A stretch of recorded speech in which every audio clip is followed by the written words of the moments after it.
Shalom, selamat pagi Bapak Ibu, saudara-saudari yang dikasihi Tuhan. Apa kabar? Kiranya kasih setia Tuhan selalu menyertai kita. Mari kita dengar firman Tuhan, kita berdoa. Selamat pagi Bapak, selamat pagi Yesus Kristus, selamat pagi Roh Kudus. Terima kasih Bapak untuk penyertaan-Mu di hari yang baru ini. Tuhan berbicaralah Bapak, agar firman itu menjadi rema buat kami dalam melangkah di hari yang baru yang Tuhan berikan kepada kami. Menjadi pengharapan semangat kami dalam kami menjalani kehidupan ini. Di dalam nama Tuhan Yesus, kami juga berdoa buat kami semua yang menghadapi pergumulan-pergumulan kehidupan, baik finansial, kesehatan, apapun juga itu. Kami serahkan semuanya ke dalam tangan-Mu, Tuhan. Kami percaya dan yakin. Seperti di dalam Keluaran 14 ayat 14, Tuhanlah yang berperang untuk kami, dan kami tinggal diam saja. Di dalam nama Tuhan Yesus kami berdoa. Amin.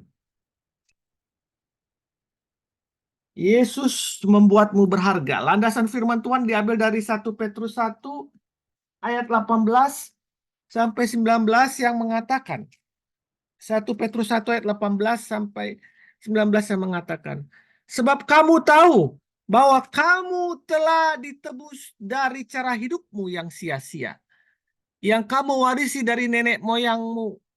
Itu bukan dengan barang yang fana, bukan pula dengan perak atau emas, melainkan dengan darahnya yang mahal, yaitu darah Kristus, yang sama seperti darah anak domba yang tak bernoda dan tak bercacat.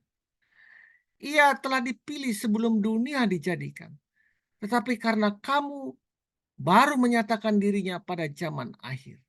Demikianlah firman Tuhan. Kita akan buka lagi 2 Petrus 1 Petrus 2 ayat 9. 1 Petrus 2 ayat 9 menyatakan, tetapi kamu adalah bangsa yang terpilih, imamat yang rajani, bangsa yang kudus, umat kepunyaan Allah sendiri, supaya kamu memberitakan perbuatan-perbuatan besar dari Dia yang telah memanggil kamu keluar dari kegelapan kepada terangnya yang ajaib. 1 Petrus 2 ayat 9. Cara pandang dunia sering membuat kita merasa tak berarti, karena dunia mengukur seseorang dengan sesuatu yang fana, berdasarkan penampilan, kemampuan, harta, kedudukan, bakat, dan lain sebagainya. Tetapi puji syukur kita memiliki Tuhan yang memiliki cara pandang yang bertolak belakang dengan cara pandang dunia. Ya, Yesus selalu memandang kita sebagai pribadi yang sangat berharga, yang memiliki masa depan yang penuh dengan harapan. Bahkan dengan curahan darahnya sendiri, Ia mau menebus kita supaya kita keluar dari kegelapan. Bukti kasihnya, sayangnya, cintanya, Dia sudah merancang-rancang penyelamatan kita. Bahkan akhirnya dengan Yesus mati di kayu salib, itulah agar kita boleh menjadi bagian umatnya, bukan bagian yang terhilang. Bahkan dengan darahnya sendiri. Sebab kamu tahu bahwa kamu telah ditebus dengan cara hidupmu yang sia-sia, yang kamu warisi dari nenek moyangmu. Ibu bukan dengan barang yang fana, bukan dengan perak atau emas, melainkan dengan darahnya, darah Yesus yang mahal, darah Kristus yang sama seperti darah anak domba yang tak bernoda dan yang tak bercacat. Kasihnya yang begitu besar, pengajaran dan perbuatan Yesus membuktikan cara pandangnya berbeda dengan cara pandang dunia, yang seringkali membuat kita merasa kerdil dan tak berarti. Renungkanlah puisi ini. Dunia mengatakan bahwa aku hanya seperti percikan kembang api.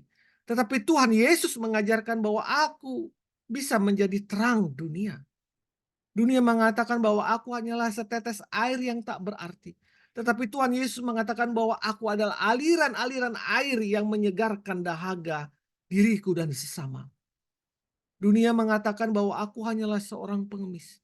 Tetapi Tuhan Yesus menjadikan aku sebagai anak seorang maharaja. Firman Tuhan mengatakan bahwa kita berharga di mata Tuhan. Bahkan disebut sebagai imamat yang rajani, umat kepunyaan Allah. Setelah kita mengetahui bahwa Allah begitu mengasihi kita, bahwa Allah begitu mencintai kita dan membuat kita berharga, apa respon kita? Apa respon kita sebagai pribadi yang telah dibuatnya berharga itu? Yang telah ditebusnya dengan darahnya yang sangat mahal itu.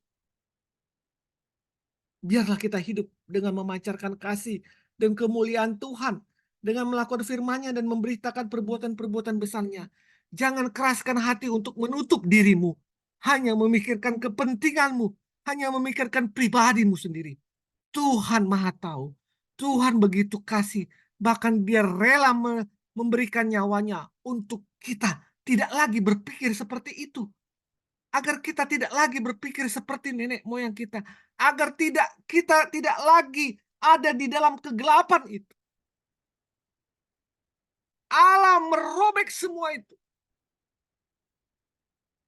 Agar kita membuka diri kita untuk memancarkan aliran-aliran hidup yang kita dapat kepada sesama.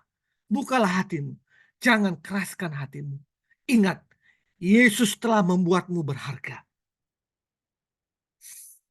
Mari kita berdoa. Tuhan, terima kasih karena Engkau telah menerimaku dengan segala ketidaksempurnaanku dan mengangkat aku menjadi anak. Ajar aku Tuhan untuk meresponnya melalui kehidupanku yang sementara ini. Dalam nama Yesus aku berdoa dan bersyukur. Amin. Untuk membuat hidup kita berharga, tujukanlah hatimu kepada tujuan Tuhan. Selamat pagi, selamat berkarya. Tuhan Yesus memberkatimu, memberkati kita semua. Amin. Amin.